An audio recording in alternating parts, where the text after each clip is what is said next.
For more than 1 hour on Wednesday, senators grilled ministerial nominee from Ogun State, Olawale Edun, taking him on issues of Nigeria's tough economic challenges.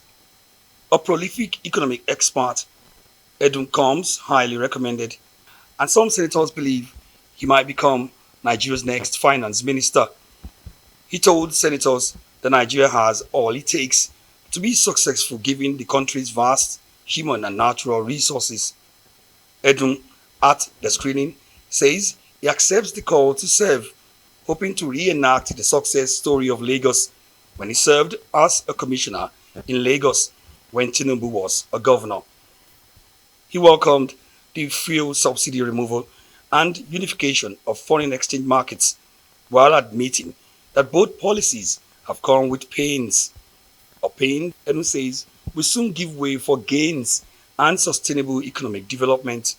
In 1990, the wealth, the income per capita, the GDP per capita of Nigeria was higher than that of China. As recently as 1990, today Chinese per capita income is $13,000 nearly. Nigeria's is just over $2,000. So you can see the gap that has opened up.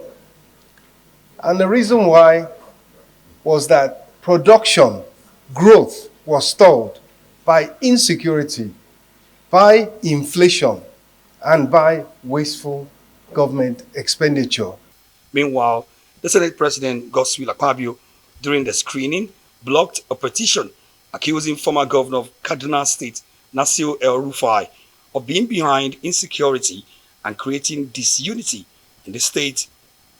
I have a very strong petition against you that borders on security, unity, and cohesiveness of Nigerian nation. And I think that petition has to be considered along in this screening exercise. Akpabio said the Senate will refer the petition to the appropriate committees, after which he allowed El-Rufai to respond to questions about Nigeria's electricity challenges.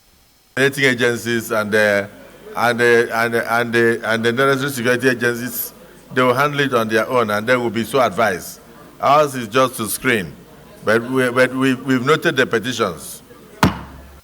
The Senate also spent a considerable period of time on the ministerial nominee from Katsina State, Musa Dangiwa, who was accused by a senator of allegedly rushing to pay his tax for the last 3 years just last week ahead of his ministerial screening. All the 3 tax payment years are bearing one particular date. That goes to mean that he was not a taxpayer. And let him explain how he would have gotten to this point of paying all the 3 years taxes in just on the 28th of this month, 2023. Former governor of Ebonyi State and Deputy Senate Minority Leader David Umahi had it easiest on the day as the Senate simply asked him to take a bow and go. The Senate also screened ministerial nominees from Enugu State, Uche Naji, Delta State nominee and Executive Director of Nexim Bank, Stella Okotiete. A former Accord Party governorship candidate, Adebayo Adelabu, was also screened. He came under a barrage of questions about CBN's recent monetary policies, especially its currency redesign, cashless policy, and an anchor borrower scheme for rice farmers. The Senate wasted no time with ministerial nominee from Akwa Ibom State, who is a former member of the House of Representatives. He was asked to take a bow and go.